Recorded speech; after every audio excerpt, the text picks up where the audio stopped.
Hey everyone, welcome back to the channel. Sorry about the gap of the last video. Being knocked out by a cold was definitely not part of the plan.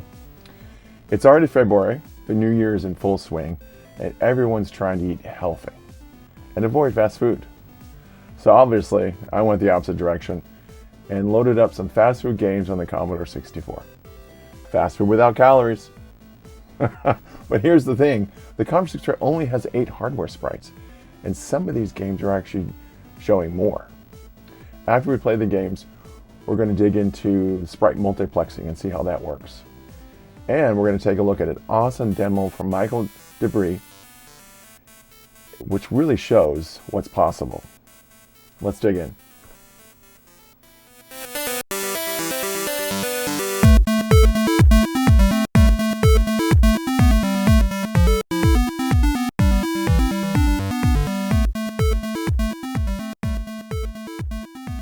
All right, the first game we're going to talk about, The Great Burger Riot from 1987.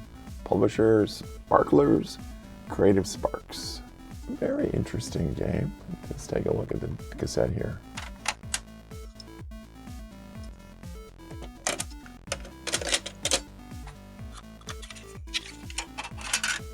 Inside the kitchen of the nuclear power plant, a leak of radioactive ketchup has turned normal everyday fast food into monsters. Wow, take a look at those instructions. So it's so crazy that, you know, we play these games, and if you don't actually have the original, you can actually read all the goofy backstory. This is really cool. Good luck and happy hot dogging. All right.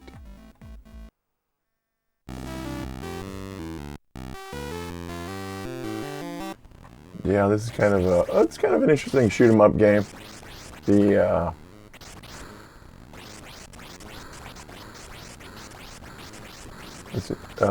You can kind of see that Coke can. I wonder if Coke was promoted in some of this. I don't know.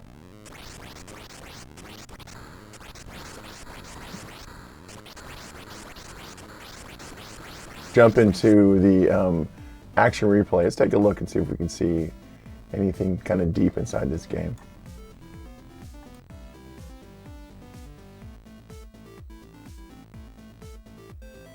All right, you can see there's the burgers. It's kind of a cool little animation.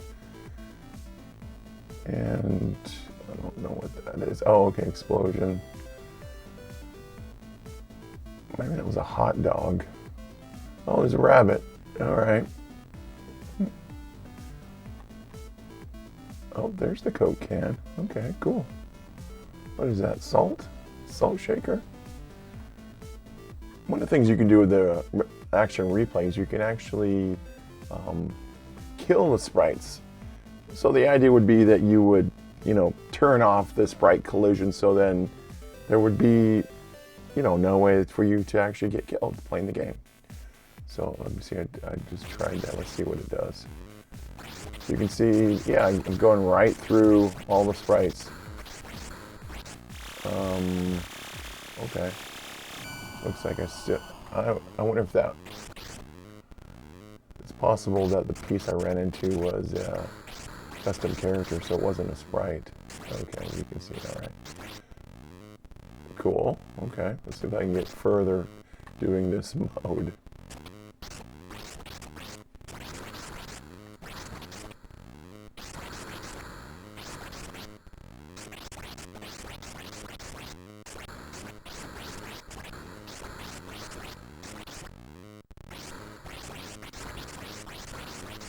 All right, well, looks like we got to the final level. Or I should say the end of the level. Oh yeah, there's the rabbit.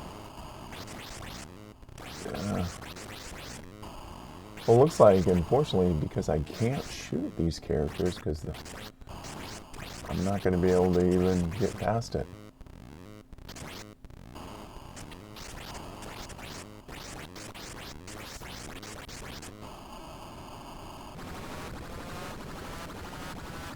Game over.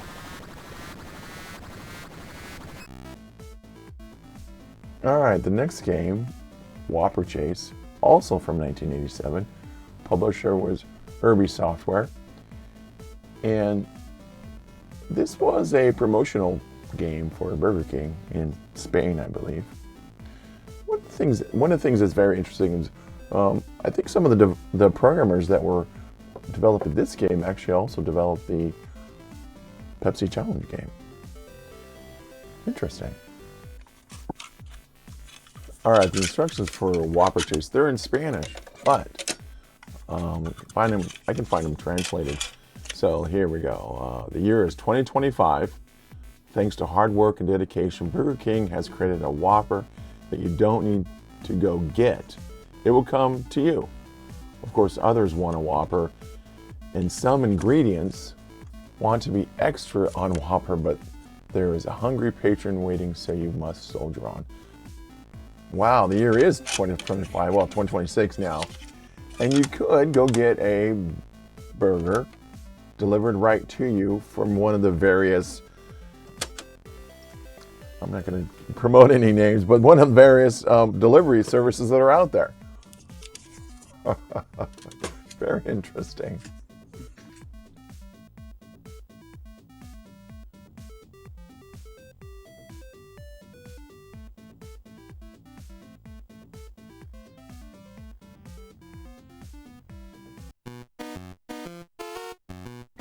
All right, so it looks like we've got a platformer game that kind of jumping back and forth.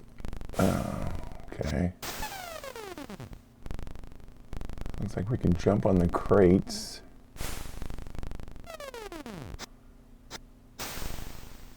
Looks like that chef is throwing a knife at us.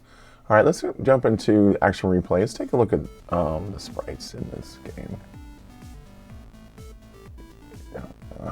Oh, okay, so here's the Burger King logo. Looks like they have, oh, okay, so the Burger King logo is going to be sprites. And you can see the chef there's two sprites, like the head and the legs. Okay, there's a few characters there. The bomb, there's our character. Interesting. Okay, that's cool. All right, we jump right back in. Let's take a look.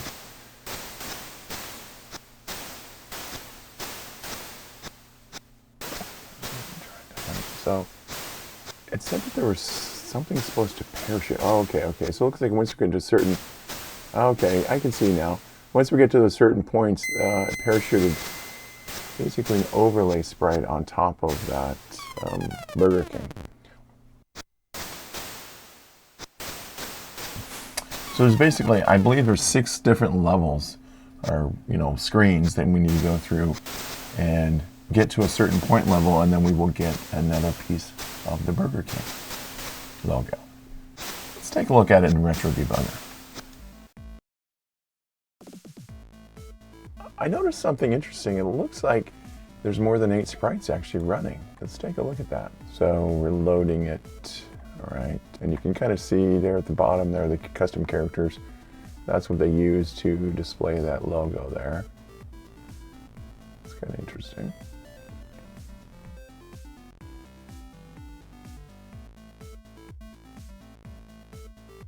You can't really see this. Let me zoom in a little bit here. So you can see that down there at the bottom you have 6 sprites that comprise the Burger King, and then you have all the sprites for the different characters. So 6, 7, 8, we're already over 8. Let's take a look at the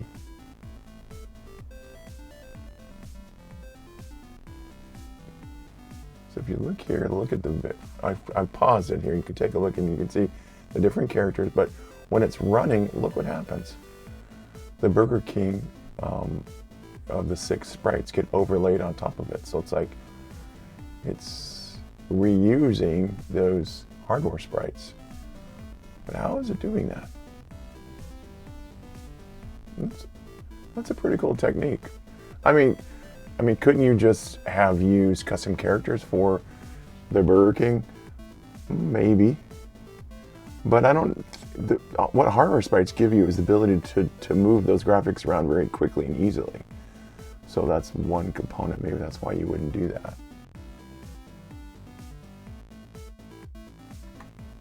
All right, so I guess this is called Sprite Multiplexing. Racing the raster was something that Michel De Bree kind of talked about it on his website. I'll go to more of that in a little bit. But here, I'm just looking at some of my old sprites I had put together, and if you can just imagine that here's our screen, and we have 8 sprites. So let's go ahead and put those on the screen. Let's do this old school, kind of see this in kind of a paper form. So, and this is just the standard custom, the original sprite that came from in the user guide. Right, we got the 8 sprites here. Now our raster's running. So our raster goes from top to bottom, and that's drawing all the pixels. So we can just imagine that raster, after that last sprite is actually drawn, what we can do is we can go ahead and move a sprite to a new position, and that original sprite, obviously it's not going away, it's just now drawn on the screen. So you kind of think of this as like painting pixels. So now our raster now has drawn that sprite on that location, and now what we'll do is we'll move the hardware sprite back to the original position. So now you can see that we have now on the screen 9 sprites. And the next one I want to talk about is from Michel De Bree. This is a pretty cool demo he created for kind of pushing the limits for sprites. So he's calling it the Big Angry Sprite. He did it for a competition, and he makes the assembly code available, and also we're going to load that into Retro Debugger to take a look. It's pretty interesting. He talks all about the assembly that's required to actually do that. So the trick in multiplexing is waiting until the raster beam has just finished drawing a sprite, then move the sprite somewhere under the raster beam, just like what we were talking about. So, but take a look at this demo he created.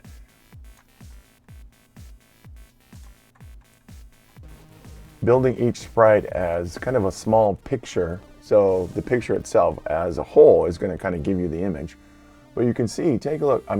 So I downloaded this demo, put it in Retro Debugger, pause it here, and you can see that each one of the sprites themselves, you can't really see inside the image there, but visually as a whole, you can kind of see that was a pixelated, image of the Terminator, right?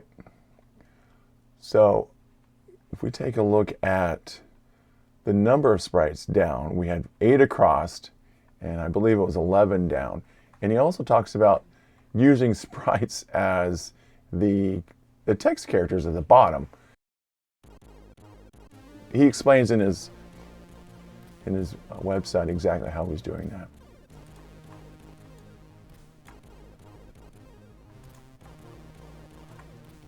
So let's check out this demo here.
All right, that's kind of fun checking out those fast food games, and that demo was pretty cool. Take a look at that. Check out the links I have in my description. And if you have any fast food games, let me know what they are. Put them in the comments. I'm curious. Could be Commodore 64, it could be any platform. Let me know. That'd be pretty cool to check them out. All right, till next time. If you're enjoying the channel, please consider checking out my Patreon link in the description. Be sure to check out this next video, and if you love real hardware, classic games, and keeping retro computers alive, smash that subscribe button, ring the bell, and I'll see you in the next one. And as always, have fun exploring the world of retro computers.